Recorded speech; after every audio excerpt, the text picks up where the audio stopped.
Welcome to Financial Insider Weekly. I'm your host, Michael Gray, CPA. My guest today is Mark Erickson. Mark is a family law attorney whose firm is located in Campbell, California. Campbell is close to San Jose, and San Jose is sort of adjacent to San Francisco. We call it the Silicon Valley area, and we like to say that San Francisco is adjacent to San Jose here. Anyway, Mark graduated with a JD degree, that's a law degree, at Santa Clara University School of Law in 1979. He was admitted to the California State Bar and U.S. District Court, Northern District of California in 1979, and after working for another attorney, mostly in the area of civil and business litigation from 1979 through 1984, he founded his own law firm in 1985. He became a certified family law specialist by the Board of Legal Specialization of the State Bar of California in 1987. He has lectured and presented seminars for many groups, including as a teaching assistant and guest lecturer at Santa Clara University School of Law. And in his alter ego, Mark enjoys playing ice hockey. He's really sort of a tough guy. And he has two sons who are 22 and 25, and his older son is taking his law exams today with the State Bar in California, and so we wish him good luck. Today is July 26th, 2011, if you're wondering when we recorded this session. So today we're going to be talking about the basics of child custody issues related to divorce in California. This is a third of like a trilogy that we're doing on divorce issues. You can find our other interviews at my website, which is financialinsiderweekly.com, under past episodes.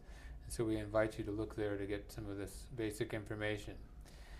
Before we get started, I just want to caution our viewers, this is a complex area of law for which you should consult your own attorney. Mark got that law degree, got his specialization, spent a lot of time and effort to get the knowledge that he has in this area. It doesn't happen in 28 minutes. Another thing that we want to caution you about is that divorce laws vary among the states. We do have this available online, so we have people outside of California that watch some of these interviews. You can find some good, valuable psychological information here possibly, but there will be some differences for your own state. So again, you need to talk about your own situation in your own locality with your own attorney. Okay, so with that, let's get started with our questions. And thanks again for joining me today, Mark. Thank you, nice to be here. Okay, good. All right, how are child custody matters settled in divorce proceedings?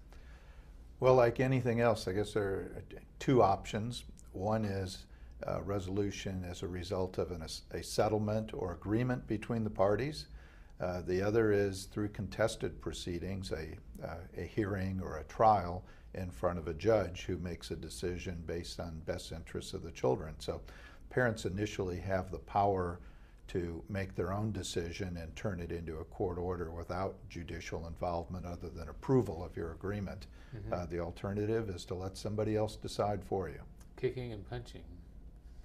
Okay, well anyway, I guess we'll just move ahead. Maybe if we have time later, we can talk a little bit about emotional things. But anyway, what are some different types of custody orders?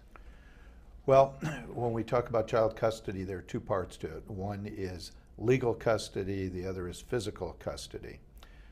Most parents have what we call joint legal custody, which means they each have the same rights to make decisions concerning a child's health, education, and welfare. Mm-hmm. For example, who's the pediatrician going to be?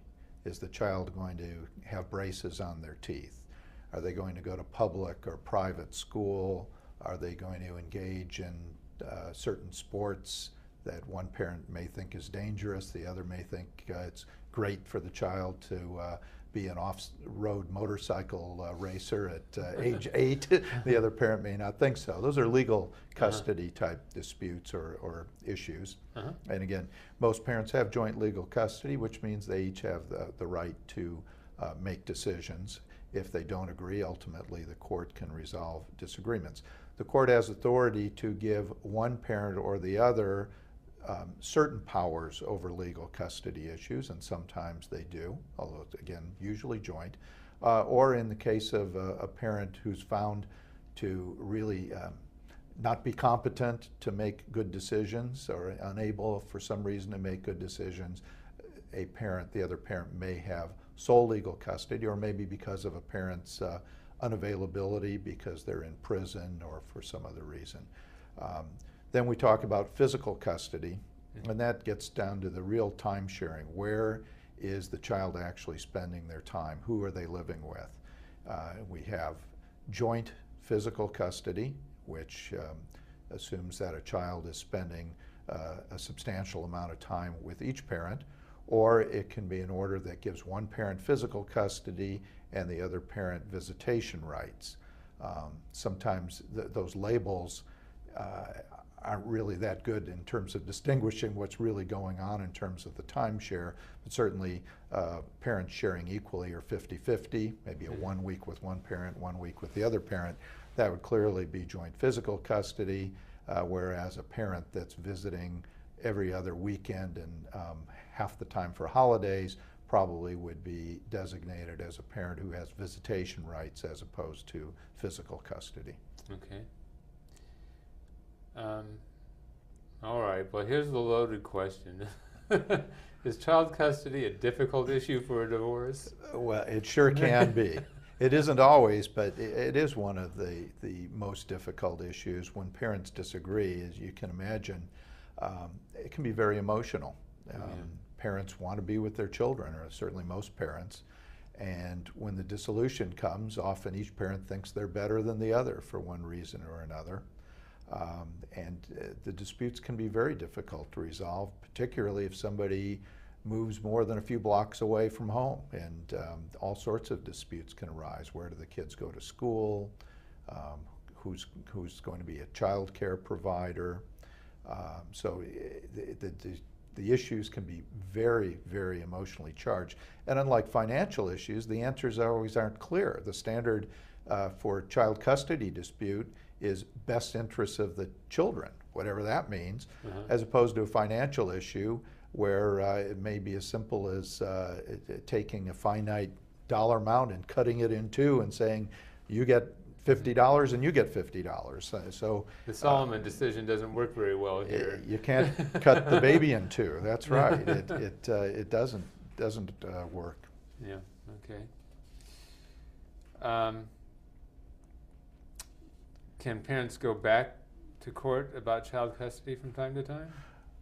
Yes, and some, it seems like a never-ending process. Child custody orders, like child and spousal support orders, are modifiable over time. Temporary orders, meaning orders put into place at the beginning of a dissolution or legal separation till the time of judgment, are certainly modifiable without even necessarily showing a material change in circumstances, just the best interests of the child. And after a final order is made, it is modifiable based on a substantial change in circumstances that affects the best interests of a child. So some people, it's a never-ending process of alleging changed circumstances over 18 years. I've seen people fight from before the child's born right up until the very day they turn age 18. And I literally have been in court the day the child turned age 18, which was the end of the dispute. It's mind-boggling that people can have those disputes, but they are out there, and some folks, for whatever reason, one or both parents, they just can't get along, and they continue to disagree about everything. This is maddening, I would think, for everybody involved. I mean, grandparents, the child, each of the parents, and it's like, and there's no resolution because you could always just be back in front of a judge. Right, and they say one of the worst things for children is continuing conflict between the parents. So the parents that are claiming they're trying to do what's in their best interests of their child are perhaps harming their child by continuing to have conflict with the other parent. But often, they're each pointing, it's not my fault, it's the other parent. Guy. And sometimes it's difficult to figure out who's the good guy and who's the bad guy. One of the difficult issues I seem to be seeing more and more of is alienation of one parent, where the allegation is by the alienated parent that the parent with custody is responsible for turning children against, say, their father, and the other parent saying, no, the children don't want to be with you because you're a bad parent. They don't like you because you abuse them, or don't have good rules, don't provide good guidance. And sometimes those cases are incredibly complex and difficult for anyone to figure out what's really going on. Well, part of it, of course, is that you've already got this issue of them, that they're of conflict because of the divorce itself. And there may be a resentment, there may be adultery involved, there could be all sorts of things. And then this all is going to, unfortunately, rub off on the children, because, well, what do they call it, the conversation you hear at the top of the stairs. I mean, sometimes they're the most influential things in our lives, is the things that we hear up there, of these conversations that are going on, maybe that we really weren't intended to hear. And so it is really a tough spot for a parent to be in a divorce situation. And even these days, it's not even necessarily a divorce. You just have this child because of a relationship, and you still have to deal with the same sorts of issues. Well, that's right. Yeah, child custody disputes often arise between parties that have never been married, and sometimes even paternity may be disputed initially. There may be a disagreement about whether one of the parents is really the parent. Yes. Okay. So, yeah, and often early in proceedings, there are a lot of other emotional issues that parents are dealing with, just, the loss of their partner and all that goes with that, the depression and anxiety that most people experience, if not all, during a breakup of a relationship. And they often aren't best equipped to deal with their children at that time, but they need to. Yeah, someone's got to take care of these poor kids. Maybe you can talk a little bit about the standard that applies in making these custody order judgments.